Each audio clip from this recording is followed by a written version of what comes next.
Welcome to a special edition of Top Lines and Tales, because this week I'm on holiday in the hills of northwest Spain overlooking the crashing waves of the Atlantic Ocean. We are this week, as always, kindly sponsored by Harbro, suppliers and manufacturers of quality livestock nutrition.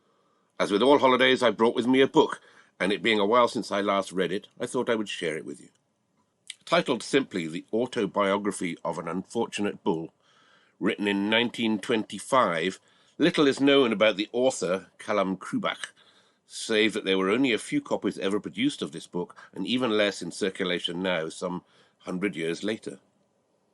I'll first read the preface so the non-livestock person can get a feel for the contents.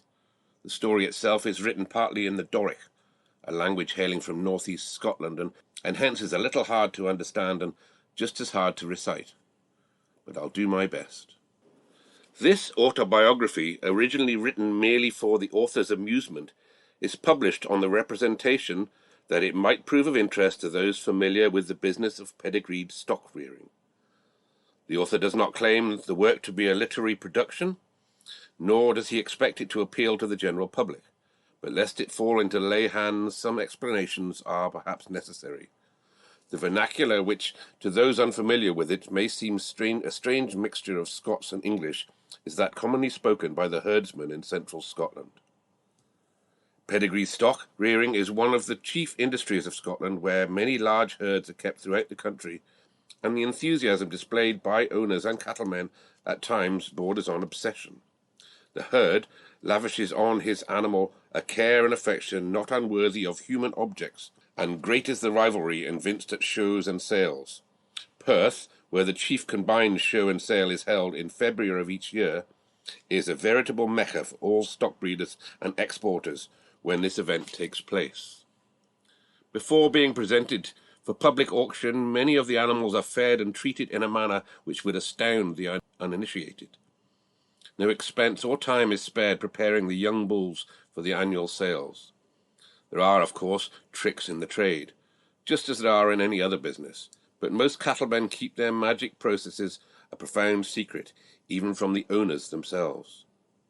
A very critical stage in the life of an animal, and an anxious time for those interested, is when the veterinary surgeon comes to carry out the test for tuberculosis. This test, if unsuccessful, reduces the value of an otherwise excellent animal to almost vanishing point. Large prices are sometimes given for good animals, as much as £6,930 having been paid for a 10-month-old bull calf in 1920. It's ever the hope of the herdsman that his charge will be the next to break a record, a hope very frequently doomed to grievous disappointment when his beloved animal, instead of winning place and price, ignominiously goes to the butcher. Callum Krubach, 1925. The Autobiography of an Unfortunate Bull by Callum Krubach. I mind the day that I was born, when they were thrashing o'er the corn, and I was laying on the flare, no muckle bigger than a hare, and waiting for the herd to come, for I was cold. I was, by gum, and no a very kindly sicht until I'd had a rub and dicked. I hadn't very lang to lie aside my mither and the kye, when in came Jimmy with a pail beside me at my mother's rail. By Dod, I heard him say with glee, a heifer, no a bull, by gee. A bumper o' a bull at that, a sonsy bull, both big and fat. There's no a hair that's oot o' place, and sic a bonny breeder's face. He stood and looked at me a wee, gaed back a step and closed an ee. His head he cocked to the side. Aye, aye, you'll dee, said he with pride. Then back he cam and felt me are, and rubbed me with a buckle straw. He lifted me upon my feet, then pit me tae my mother's teat. He garred me sook till I was fu', and slavers running frae my moo. The boss then came upon the scene, and asked Jimmy where he'd been. Come here, said Jim, and see yoursel. A braw-bit bull frae Rothyswell. It's just a topper. Hey, look! I'd just been gieing him a sook. "Eh, man," said Mr. Pedigreed. "Fegs, that's the kind we want to breed. Be good to that one, Jim, my man, and gie him all the milk you can." "But here a minute," cried the boss, as he was passing out the close. "I want to whisper in your ear. I dinna want the calf to hear." And pulling Jim aside from me, he telled him he would hae to see that I was drapped, no that day, for it was only Hogmanay. Said he, "We'll ca' his date the morn." Say on New Year I was born. I thought myself this wasn't fair, but what's a wee while here or there, when calves are drapped every day? It doesn't muckle count, they say, with them at least that want to pass their bulls into a younger class. However new, be wrecked or wrang, I've kent the truth oot all along. Although I lived in 23, they put me forward just a wee, and called it 1924. I knew there's nane hast in his power to change the day that I was born, when they were thrashing of the corn. The next and weeks gaed fleeing by, the days were stretching, so was I. At first I bided in the byre, atween my mither and my sire, but as the weeks and months would pass, I was out amongst the grass. Till on the 2nd day of May, we gaed out by our Nick to stay, and though I felt it cold and damp, and spent 2 nights upon the tramp, to keep the chilly mornings hot, I felt that this was new my lot. So rather than kick up a swarm, I tholed it till the next got warm. I grew and grew, and bigger grew. I fed each day till I was fou. They kept me like a fucking cock, compared with the other stock. On milk and kale and other things, man, it was grand. It was, by jings. The mithers I got every day was mair than I would like to say. For every ane my neighbours ta'en, mysel had 3 or 4, my lane. The milk I sooked frae the start would flood the half of Fraser's mart. But Jimmy, he was prood o' me, knew that was plain as I could see. He clapped and clawed me every day, from head to tail, and tail to tay. He telled me I was dayin' fine, if I would stand the needle, sign, gang on to Perth and beat them a', from Calrossy to Salton Haugh. Of course I never kent what he meant, or where he was to hae me sent, for I had never heard of Perth, or any other place on earth. The only place I kent was hame. Of course I kent my Jim and but damned a thing of Salton Haugh. September was a bonny time, October brocht the morning rime, sae cold and creepy that the kye had once again to gang in by, and feed on turnips, hay and straw, instead of grass and clover braw. As for mysel, gin time gaed on, I throve and bigger grew upon the milk of 2 or 3 mare coos, and whiles I got a taste of booze. They combed my hair and clawed my back, at next they happed me with a sack, and for to keep my horns doon, they tied some lead around my croon. They washed me all from head to foot, they made me stand, they made me sit, they pared my feet and garred me walk. Indeed, I did nae all but talk. On Sunday nicht, December 3rd, I felt yon day that I was furred, and to the byre there came a man, a wee bit baggy in his hand. "Good morning, man," he said to Jim. "Stand back, let's hae a look at him. Is this the bull I've heard them say will lift the cup at Perth some day? Well, noo, let's see. Hood round his head. By gosh, he'll dee. He will indeed. As good a yin as could wish to see," said him, and coming up to me, he jabbed me with a muckle preen, and squirted something in my een, that nipped like blazes the time, and felt red hot, like burning lime. The man he laughed, as was a joke, but Jim was wild, he never spoke. I fine could see it hurted him. Yes, it sairly hurted Jim, to see that cruel monster cause such pain to me as that pain was. I never will forget yon bloke. He gave me such an awful shock. And though I live to 17, I'll ne'er forget young Muckle Preen.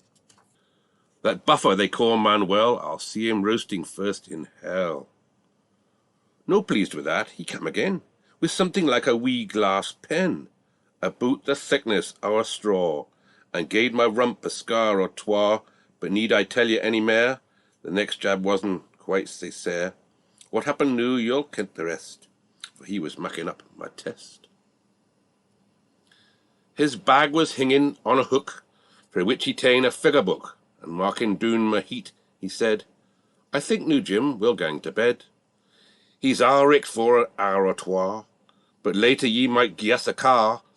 We'll hae to take his heat again at 4 and 6 and 8 and 10. Oh dear, I wasna well that nicht. I felt the place they brug sae sick, and sair and swollen that I knew the heat I showed them wouldna do. However, Jimmy kent the plan, and just as well as any man, he spent the hours aside of me. All nicht he never closed an ee, and next day, to our great surprise, my heat, they tell't us, wouldna rise. The manny gave the boss a sheet that showed I had a perfect heat. I thought mysel it was a lee, and so did Jim, as weel as me. But we were wrong to our delict, the test and everything was wrecked. At last the sales come very near, for February month was here. In 3 days new I would be off to Perth, the broadest looking calf that would be there for any part in old John Fraser's cattle mart. On Friday next, baith Jim and I, the boss and ither 7 kye, along with Peter, Jimmy's wain, gaed swinging doon the road at Ain. The station wasn't far awa', the train not due till 2:30. See, we had plenty time to spare, a full half hour, or maybe mair, to bide afore the train was due, frae 2 o'clock to 2:30.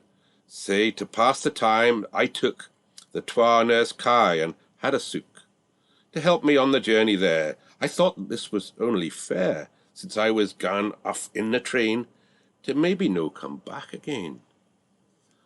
I felt sae sad to leave my hame, I kent I'd never be the same, if at the sales I lost my Jim, for I was aye so fond of him. We had been pals for ower a year, since ever I was born here. We never kept apart a day, but knew that we had gone away. At Perth we'll hae to part, I fear, and never mair will I be here. Och well, we canna help it noo, it's aye the same the world through, baith in the present and the past. The best of friends maun split at last. Say here's to Jim, and here's to me. Good luck to us where'er we'll be. At Perth, a modest little town, our train arrived afore the moon had cast its silver shining ray upon the ripples of the Tay. It was a cold and frosty air, the wind was whirling everywhere. The stour was fleeing up and down, as we gaed marching through the town, to find our places in the ha, and bide until we got the car on Monday morning in the mart, to come and let the judges start. For Friday next to Monday morn, we spent the maist of our time snoring, because we sairly needed rest, so that we might look our best, when foreign buyers came to see how muckle for us they would gie. I mind the first nicht I was there, I lay wrecked in below the stair, no just a very handy cell for bulls like me to show their sell. But no a damn day some folks care, except for high and Hedians there, whilst me and Jim and other folk are only common vulgar stock. With breeders that they dinna ken, they say, to hell, an outside pen is good enough for folk like you. For by ye maun remember noo, that frae this place and all above it are meant for buddies like Lord Lovat. And then frae here down to that gutter are kept for men like Thomas Butter. And this is John McGilvery's. Say mind noo, what we says, we says. But I was saying a wee ago, the first night I spent in below the stair, I lay and watched the folk as they gaed by to see the stock. I heard them criticise the heeds, the want of thighs and other needs, the colours and the helm's tea, and everything that wouldn't it. I heard a man that looked at me say to his neighbour, "Will this be, you think, the bull that Mowbray said had sick an awful bonny head? His number 113, no, it's 12. Get up, you brute, and show yoursel," said he, giving me a mighty kick, and hitting us with a muckle stick. "Get up, you lazy, ugly lout," and then give me another clout. I rose, of course, and so would you, if you had been another coo. But all the same, it's hardly fair, I think, at sales or onywhere, that men like that should hae the recht to mak a stand both day and nicht. If some folk would dae mair for us, and no make such a bloomin' fuss aboot where gangs to star or pen, they'd get on better with the men. I mean with men that sends their stock for to be selt like other folk. Ah, well, suppose it's aye the same, when folks consider rank and name, to kick the buffer eye that's doon, and worship him that wears the croon. The next day, early in the morn, when I was busy at my corn, I saw a man no far awa examine every single star, and in his mouth a wee cigar. You ken, of course, it was Stranraer, the man where I could get the best, because he's up afore the rest. His nothing passes yon lad's ee, sae recht away he fixed on me. He puffed and puffed, and whiles a pout, and blew the reek down through his snout, then gied me a gentle touch, and looking as if nothing mattered much, the world wi' him seemed awful slow. It's easy come and easy go, but mind you this, just mark my word, yon man is aye the early bird, and though his world looks like a dream, all things are not just what they seem. I believe he thought that I was good, enough for him to hae a bid. For pencils I could see he took, and marked something in his book. Whoever be that recht or wrong, he didn't bide aside us long. He went awa', I'm almost sure, frae my store in below the stair, to gang and summon young Bertie to come and hae a look at me. I kent he did, and I was recht. Atween me and the window lecht, I saw them baith come doon the stair, first nodding here, then nodding there, to folk they kent as they gaed by, until they reached the place where I had lain doon on my straw bed to rest myself when I had fed. But no, at me they didna stop, and truth to tell it was a drop for me, because they went recht ben to some place else at the other end. It was a disappointment sure, them passing like a blast of store, no paying any heed to me. They didn't even seem to see that Jim was standing by my side, admiring me with constant pride. Says I to Jim, "There's something wrong with they twa men that passed along. I'm sure they meant to gie us a look, for I saw Matthew mark his book when he was standing at my back, but maybe there's been some mistake. Perhaps he mark it doon or no. But should that happen to be so, I dinna ken what's in his mind. He surely maun be awful blind." "But," Jim responded, full of cheer, "the prices is what counts up here, and if we get 200 quid, we'll no care wha puts in a bid, Bob Duncan, Matthew, or Mill Hill, or Jimmy Sidney, or John Gill. It's all the same to you and me, whoever, we'll just have to wait and see." At 9 o'clock or 9:30, we all gaed marching in a line out to the street to show ourselves, for nent the judges and the swells were stood around among the wheat to see the bulls parade the street, and watch the winners being picked, and all the bargains being kicked back to their places once again, we disappointed cattlemen. We walked round the ring at least 2 times or thrice, till every beast had been examined by the men, and only 8 or 9 or 10 were kept outside on the street, and this they ca'd the winners' leet. But where now do you think was I, when all the bulls were marching by? Was I among the leet or no? I wasn't certain yet, although I kent they couldn't pass me out. They couldn't just give me the boot, 'cause I happened to be born when they were thrashing o' the corn. Well, here's what happened in the ring, along with mony other thing. As I came up from the door, Eh dear, it hurt me, unco sore. I saw the judges look my way and thought that they meant to let me stay, till yon big man as out the hair, who's no a judge and nae recht to be there, cam forward wi' his muckle stick, and gied me such a bloomin' lick. He's no a judge, say why should he hae anything to do with me, or any other bull beside, when all the judges should decide what ains to keep and what to throw, afore they tell the rest to go inside again back to their star. Deed, that's no fair ava. The big man standing by the gate soon telled both me and Jim our fate. He shooted out as we cam near. Hi, take that bull in out o' here. Come on no, please, quick as you can. So here I was, and also ran.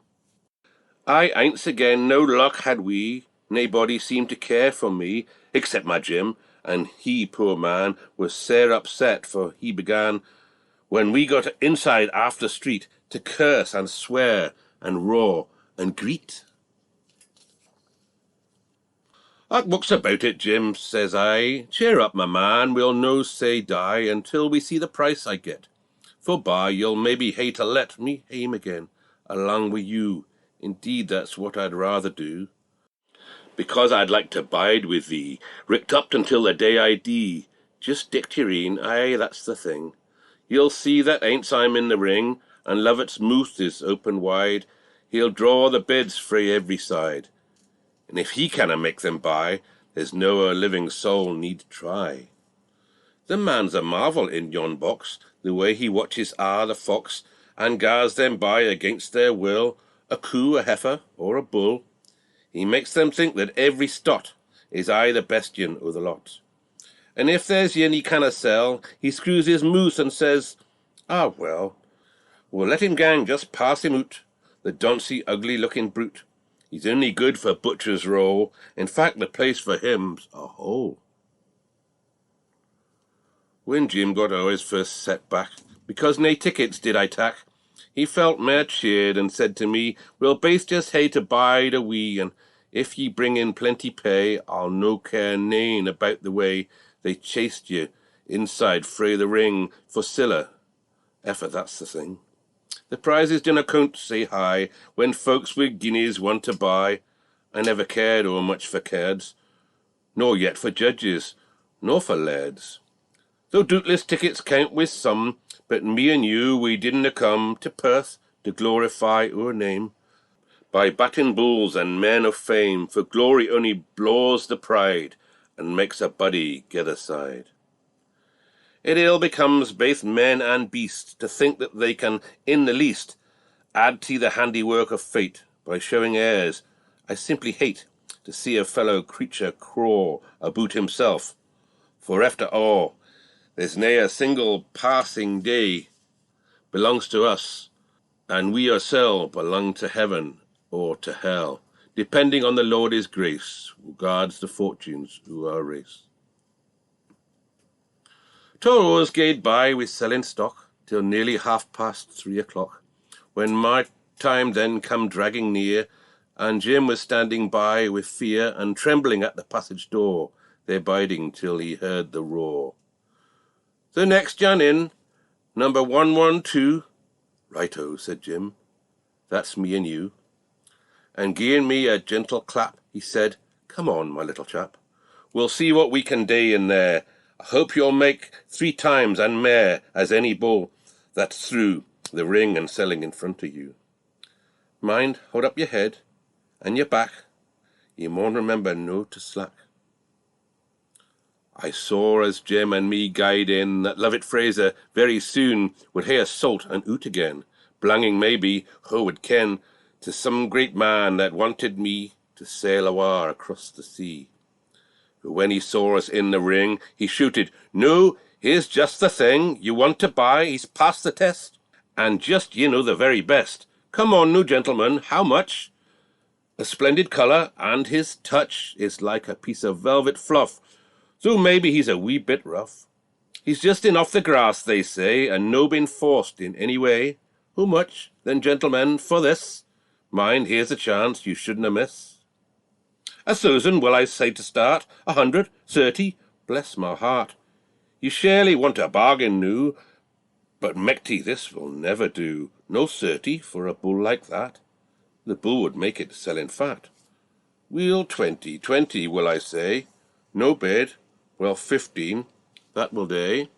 To start me off, 15 I'm bid, for 15 shillings, 15 quid. For 15 guineas I will sell this bonny bull for Rotheswell, said Lovett, looking here and there, with much lament and great despair. I never heard the like before. Just 15 guineas, nothing more, for this great bull. The thing's a shame. I think you'd better take him hame. He whispered o'er to Jim and me, there's nae another bid, you see.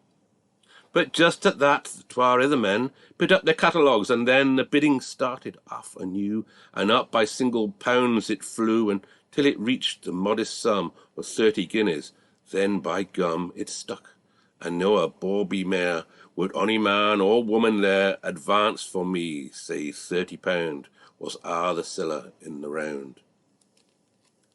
Just £30, a bloomin' shame, for then the hammer doon it came, as Lovett shouted, going, gone, saying out we gaed, and thereupon, when we got outside of the ring, I saw the maist distressing thing. No sooner had we got outside, than Jimmy dropped by my side. He fell and never moved a limb, and when the doctor come to him, he whispered as he shook his head, I doot, the poor man's deed. My Jimmy did, said I wi' pain, and noo I'm left a hint my lane. Eh dear, that's awful news to tell. I might as well be deed mysel', for he was all the world to me. Say, tak me noo where I can dee.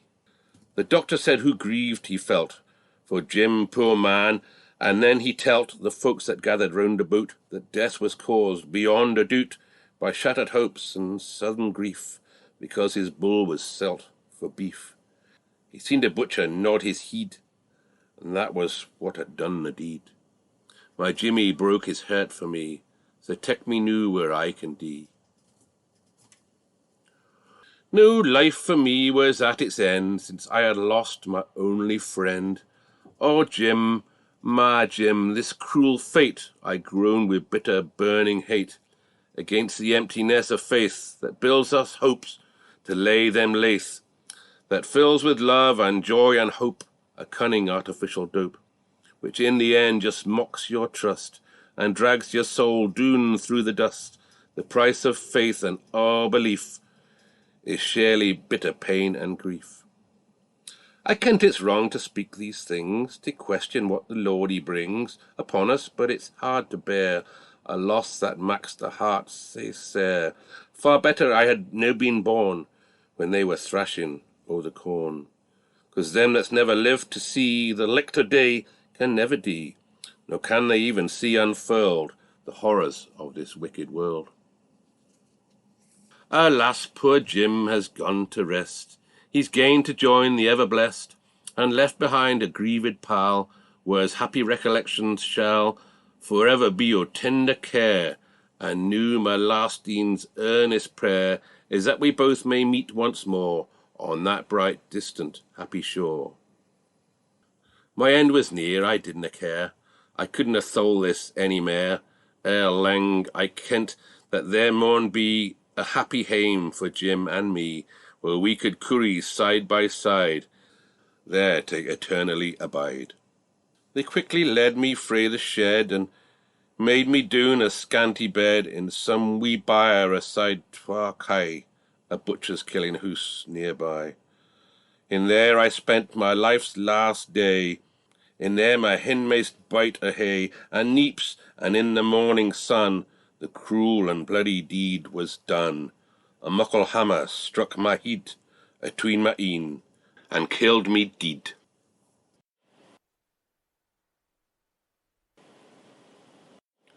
The book, The Autobiography of an Unfortunate Bull, was reprinted in 2013 and is now available on Amazon. Thank you for listening to Top Lines and Tales, when once again we've been sponsored by Harbro, suppliers and manufacturers of quality livestock nutrition and nutritional advice. Visit their website or Facebook for more information.